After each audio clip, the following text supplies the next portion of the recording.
இதற்கு நமது எளிய முறை உடற்பயிற்சியிலே எந்த உடற்பயிற்சி செய்ய வேண்டும் என்று கற்றுக்கிறார். இதை பற்றி கொஞ்சம் தெரிஞ்சுக்கணும்னா கொஞ்சம் கையில் அது ஆக்சுவலாக இட் இஸ் அ பம்ப். ரத்தத்தை பம்ப் பண்ணி பல இடங்களுக்கு அனுப்பக்கூடிய ஒரு சாதாரண சாதனம் தான். இந்த இருதயம் வந்து பணமடையும் போது இரண்டு நுரையீரல் அது இரண்டுக்கும் நடுப்பகுதி. இப்போ இந்த இருதயத்தை சாதாரணமாக பார்த்தோம்னா இந்த மாதிரி ஒரு அறை, அது நடுவில் ஒரு செவுரு, இதை வலது பக்கம், இது இடது பக்கம். இந்த இரண்டும் மேல் பகுதி கீழ்ப்பகுதின்னு மறுபடியும் இரண்டாவது இருக்குது. அதனால இந்த ஹார்ட்ங்கிறது 4 சேம்பர், 4 அறை இருக்கு. இந்த உலகம் எப்படி தோன்றுது, மனிதன் தோன்றுதுன்னா இந்த 5 விதமானது சொல்றோம் இல்லையா. யாரோ ஒரு இறைவன் ஒருத்தர் இருந்தார், அவர் கிரியேட் பண்ணார். தியரி ஆஃப் கிரியேட்டிவிட்டி,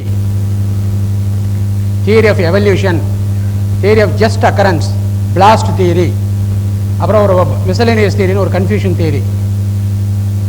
எல்லாம் அப்படி அப்படியே தோன்றியது. எப்போ தோன்றதுன்னா சொல்ல முடியாது. எப்போவோ தோன்றுது, ஏதோ தோணுது, விட்டுருங்க, ஆளை விடுங்க.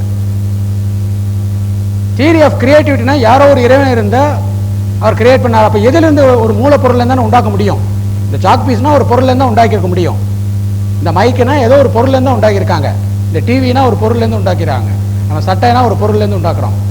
அப்போ அது மாதிரி இந்த இவ்வளோ இறைவன் இவ்வளோ படைப்பு இருக்குதா எதுலேருந்து உண்டாக்கினான்? அது மூலப்பொருள் எது? அந்த இறைவன் ஏன் எல்லாரையும் கொஞ்சம் கொடுமையானவனாகவும், ஒருத்தனை நல்லவனாகவும், ஒருத்தனை அழகானவனும், அழகில்லாதவனும், ஏழையாகவும், பணக்காரனாகவும் ஏன் படைக்கணும்? அந்த கிரியேஷனே சரியா இல்லையே என்று அதை ஒத்துக்கொள்வதில்லை. சில விஞ்ஞானிகள் பிளாஸ்ட் தியரி என்பது உலகம் பெரிய கோலமாக இருந்தது, அந்த கோலத்தில் வெடிப்பு ஏற்பட்டு இன்னொரு கோலம் உண்டாகியது, அதில் ஒரு ஏற்பட்டு ஒரு கோலம் உண்டாகியது. அப்போ வெடிப்பு ஏற்படும்போது சிதறுமே அழகாக எப்படி அமையும் இந்த உருண்டையா? The world is beautifully round, the sun is beautifully circular. அப்போ பிளாஸ்ட் தியரியா இருந்தால் அதுக்கு சிதறி போயிருக்கணுமே, எப்படி இப்படி ஆச்சு? இதெல்லாம் ப்ரோஸ் அண்ட் கான்ஸ் ஒரு ஆர்குமெண்ட்ல எது எடுத்தாலும் அதுக்கு ஃபேவராகவும் அதுக்கு எகன்ஸ்டாகவும் சொல்லிக்கிட்டே இருக்கலாம். இந்த தியரி ஆஃப் எவல்யூஷனை ஏன் ஒத்துக்கிறாங்க அப்படின்னா, இந்த இருதயம் மீன் அதெல்லாம் இருக்கும்போது அது சிறைகளாக இருக்கு, கில்ஸ்னு பேர்.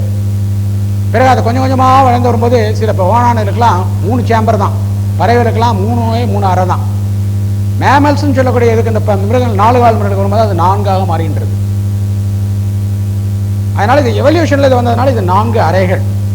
இந்த அறையில் ஒரு பக்கம் பூரா கெட்ட ரத்தம் இருக்கும், ஒரு பக்கம் நல்ல ரத்தம் இருக்கும். நல்ல ரத்தம் தான் உடம்பு பூரா பரவி கொண்டிருக்கும், மூளைகளுக்கு, கல்லீரலுக்கு, சிறுநீரகத்துக்கு, பல இடங்களுக்கு பரவி கொண்டிருக்கின்றது. ஹார்ட் என்பது ஒரு சதை தான், ஒரு மசில். அதோடைய வேலை ரத்தத்தை பம்ப் பண்ற, ரத்தத்தை ரிசீவ் பண்ணி பம்ப் பண்ணி அனுப்ப வேண்டியதான். கெட்ட ரத்தத்தை சுவாசப்பைக்கு அனுப்புறது, சுவாசப்பயத்தில் அது மறுபடியும் நல்ல ரத்தமாக மாறி திருப்பியும் ஹார்ட்டுக்கு வருகின்றது, அங்கிருந்து அது உடல் ஊராக பரவுகின்றது. அதோடைய வேலை அதுதான். இப்போ நம்முடைய சாதாரண இப்போ இந்த கையை மடக்கிறோம்னா இந்த மசிலுக்கு பேர் பைசெப்ஸ் மசில்னு பேர். வாயை நம்ம திறக்கிறோம்னா அதுக்கு மேசீட்டர் மசில்னு பேர். இந்த மசிலுக்கும் ஒரு ரத்த குழாய் தேவை, ஒவ்வொரு மசிலுக்கும் ஒரு நரம்பு தேவை, ஒவ்வொரு மசிலுக்கும் ஒரு ரத்த குழாய் தேவை. அந்த மசில் இருக்கக்கூடிய கழிவுப் பொருள்லாம் வெளியேற்றுறதுக்கு ஒரு அசுத்த ரத்த குழாய் தேவை. அதுக்கு உணவு கொடுக்கறதுக்கும் ஒரு உணவு குழாய் தேவை. அதே மாதிரி இருதயம் என்பதும் ஒரு மசில்னு எடுத்துட்டா, அப்போ இருதயத்துக்கே ரத்தம் கொடுக்கறதுக்கு ஒரு குழாய் வேணும் இல்லையா? இந்த பேங்க் கேஷியர் மாதிரி அவர்கிட்ட நிறைய பணம் இருக்கும், எல்லாருக்கும் கொடுப்பார், அவர் எடுத்து பாக்கெட்டில் வச்சுட்டு போக முடியாது.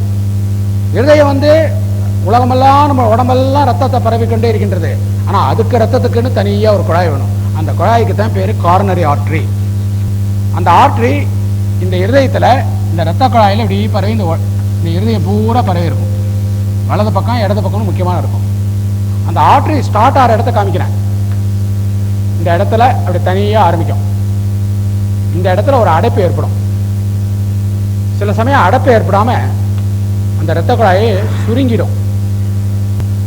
அதாவது இரத்த குழாயில் அடைப்பு ஏற்பட்டுரும், இல்லாட்டா அந்த இரத்த குழாய் சுருங்கிடும். இந்த உண்மையான ஹார்ட் அட்டாக்னு சொல்றதெல்லாம் இந்த இரத்த குழாயை அடைப்பு ஏற்படுறதுதான். அதில் வேற ஒரு பொருள் வந்து ரத்தமே கட்டி ஆகிடுன்றது.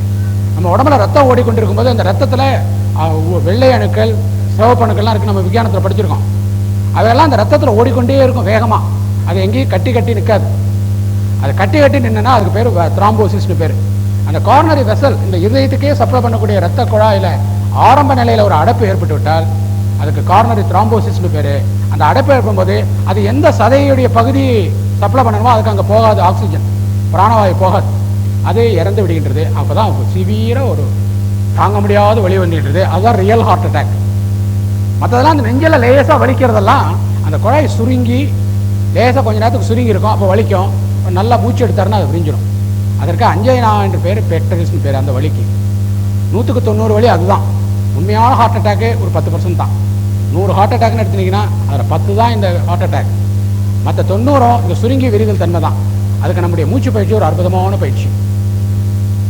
அதனால தான் இந்த காயகல்ப பயிற்சியெல்லாம் செய்யக்கூடியது. நம்முடைய உடற்பயிற்சியில் கூடிய அந்த நியூரோமஸ்குலர் பிரீத்திங் அதெல்லாம் செய்ய செய்ய செய்ய all the blood vessels are properly functioning with proper perfusion of oxygen and carbon dioxide. அது நல்ல எல்லா அவயவங்களுக்கும் பிராணவாயுவோ அந்த கரிம வாயு வெளியே வர்றதும் கரெக்டாக அந்தந்த பர்சன்டேஜ்